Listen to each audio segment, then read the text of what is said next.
Rich kids throw bread at homeless man. He takes off his beard and they lose their inheritance. Brothers Sean, Travis, Kevin, and their 4 kids were returning home from the mall on a Saturday evening when they ran into a dirty old homeless man. The guy in a shabby beard and smelly clothes blocked their way, extending his hand for some change.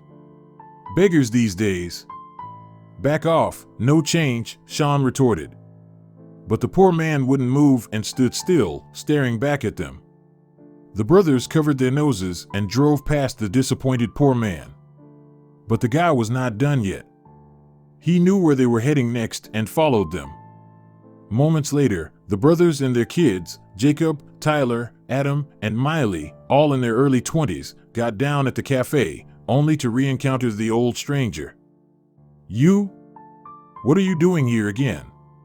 Sean fumed. "I think he is following us.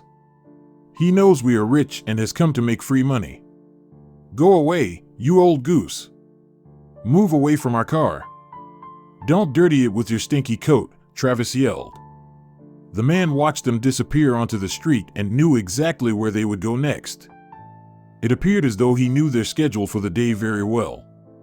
The family was heading to the church. As it turned out, the brothers had gone there to meet their dad Michael's best friend, Father Frederick, to invite him for dinner the following week.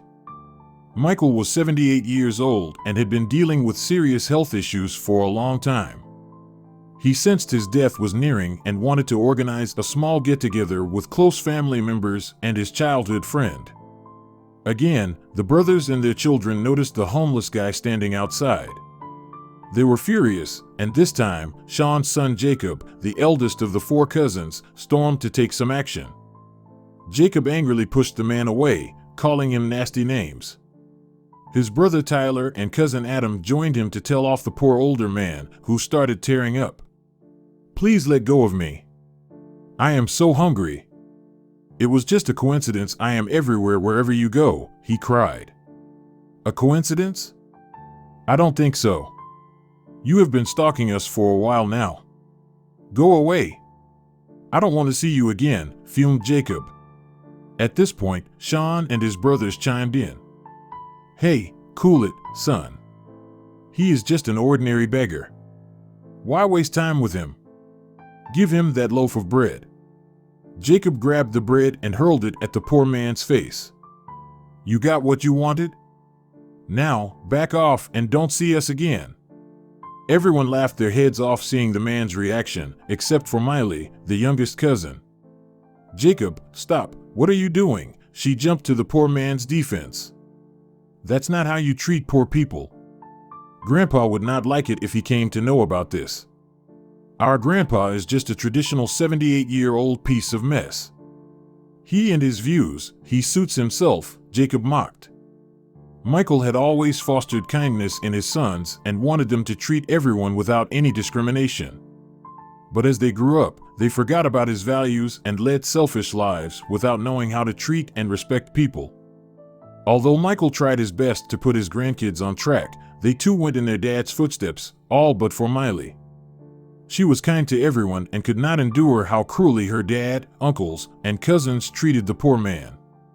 "I'm so sorry on their behalf, kind sir. Please forgive them. Here, take this money and buy yourself a warm dinner. Please forget what just happened," she apologized to the old man. Then all of a sudden, the stranger started to shed tears, but this time, they were tears of joy. He smiled, patted Miley on her shoulder, and hugged her, shocking everyone. "Hey, who do you think you are touching? Take your stinky hands off my sister," Jacob yelled. Just as they called him names and approached to beat him up, the old man tore off his fake beard and stood before them, leaving them shaken. "Grandpa," the boys chorused. "Dad?" Sean, Travis, and Kevin were startled. "Why, are you surprised seeing me under this smelly, ragged coat?" grinned Michael. "I thought I taught my sons and their children to respect everyone without discriminating between the rich and the poor." "Grandpa, we're sorry. We didn't know it was you," the grandsons apologized, realizing their mistake. But Michael was not convinced. He stormed home, inviting everyone for a little discussion. Curious, the sons and their children flocked around Michael later that evening. Shockingly enough, a lawyer was also present, holding a file of documents that would turn their lives upside down. Michael got up from the couch and walked across the living room, first describing how hard he worked to build his empire. And I knew that giving away my hard-earned wealth would not be that easy unless I figured out who among you is the most deserving. So, I devised a plan and approached you in disguise on the streets. Michael had wanted to write a will bequeathing his estate and business. He disguised himself as a homeless man and approached his sons and grandkids to rank them according to who would inherit the most and who would get the least based on their kindness and respect for others. To his surprise, only one made it to the list, and it was Miley. It hurts me to announce that I have disinherited my sons and 3 grandsons from my will. Only one grandchild, my dear Miley, will inherit all my wealth after I'm gone. None of you other than her will be getting a dime. Although Michael's sons and grandsons begged him to change his mind and redraft the will, he refused. You cannot rule the world and judge someone by their appearance just because your father is a rich man, said Michael, as his sons and grandsons hung their heads in shame. You're not going to take money and gold to the grave. You will only take the love and respect you've earned in your lifetime. Never forget we're all humans who need to be kind to others regardless of our wealth. I worked hard to stand where I am today, and I do not wish to blindly give up my wealth to my sons and grandsons who don't know how to respect others.